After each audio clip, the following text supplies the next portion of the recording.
Engaging courses are comprised of several components. As I finalize my infant abduction prevention course, the top 5 strategies that I found to be the most helpful in supporting learner engagement are establishing an emotional connection with learners, defining learning objectives, creating relevant content, incorporating interactivity, and keeping learning succinct. In Robert Gagne's 9 Events of Learning, as described by Picciano, Gagne stresses the importance of gaining learners' attention. A course can accomplish this by establishing an emotional connection with a learner through either a story, a scenario, or a startling statistic. For instance, in my infant abduction prevention course, I included a news clip regarding a recent attempt of an infant abduction. If you're a parent or have loved ones who are, the idea that an infant can be taken from a healthcare facility is upsetting. Establishing an emotional connection is critical because stirred emotions engage and maintain learner engagement and participation. As part of Gagne's 9 Events of Learning, one way to engage learners is by orienting them as to what they are about to learn. Learning objectives that are specific, measurable, achievable, relevant, and time-bound, or SMART, communicate to the learner what they can expect to perform after completing a course. SMART learning objectives serve as a map. Learners are shown where they are and where they will be after they complete a training.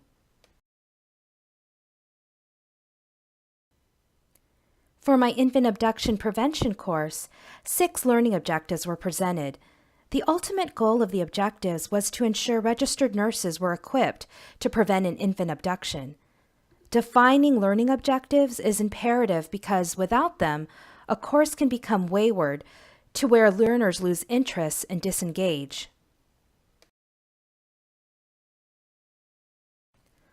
Learning objectives determine what content should be included in a course. Relevant content that support the learning objectives respects learners' time and investment. Extraneous information that doesn't help learners achieve the desired outcomes for the course should be omitted. For my infant abduction course, my goal was to match each instructional section to the learning objectives so that learners knew what they were going to learn and how they would apply that knowledge to thwart an infant abduction. This screen addressing recognizing the 8 abductor traits and behaviors is an example of an instructional section supporting a learning objective. Using relevant content is a key strategy. Like a story that contains excessive narrative, a training with too much information can become tedious for the learner. Course content that support learning objectives can be made dynamic by including interactive elements where learners are encouraged to interact or touch the screen, such as branching, hotspots, gamification, and embedded assessments. In one of the screens of my infant abduction prevention course, learners are asked to click the different tabs to access more information. The point of encouraging learners to interact with the different screens while listening to the accompanying narration is to involve them visually, orally, and kinetically. This strategy elicits learner participation and engagement. According to Richard Mayer's cognitive load theory, due to cognitive load, learners' attention spans can only hold 5 to 9 items at a time in their short-term memory. Chunking material into related sections reduces cognitive load. Presenting one idea or point per screen makes learning more palatable. In my infant abduction course, a screen only featured one point, as in this example regarding the infant bassinet transport section. By chunking material into sections, learners are provided the information they need to achieve the objectives in a systematic and palatable fashion.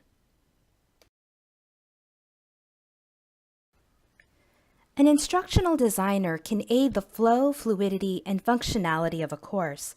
First, by pairing sound theory such as Mayer's multimedia learning theory with a tested methodology such as ADDIE or Gagne's 9 Events of Learning, provides the architecture or template of key learning elements. Instructional designers contribute best practices of learning that optimize learner engagement through compositional consistency, content chunking, interactivity, cogent assessments, compelling multimedia, and well-written narration. Lastly, designers possess the technological skills to successfully wield e-learning authoring tools and deploy and record learning. As I near the completion of this course, there are a myriad of new skills, applications, and strategies I've learned. Notable among them are mind mapping, storyboarding, developing assessments, scripting, and peer reviews. Mind mapping and storyboarding are incredibly useful in committing ideas to paper and fleshing out those ideas into a viable course. Assessment development is an intricate process of ensuring how we're evaluating learners actually measures the learning objectives. Drafting a script and revising a narration that holds and piques learners' interests is fundamental. Lastly, receiving feedback regarding my course from classmates has emphasized the value of peer reviews on course improvement and a way to garner new and innovative ideas. There are 3 major areas of development I hope to focus on in the future. The first is honing my skills in creating sound assessments, more particularly writing assessment questions, answers, and distractors. Knowledge checks, exams, and quizzes are some of the primary assessment tools employed at my workplace. Improving my assessment development skills would be helpful to the clinical target audience I support. The second area of development is script writing. Composing a succinct, informative, and engaging narration is an ability I wish to improve. Knowing what to include and exclude in a script and phrasing information in a way that draws learners in as opposed to causing a distraction can make or break a course's effectiveness.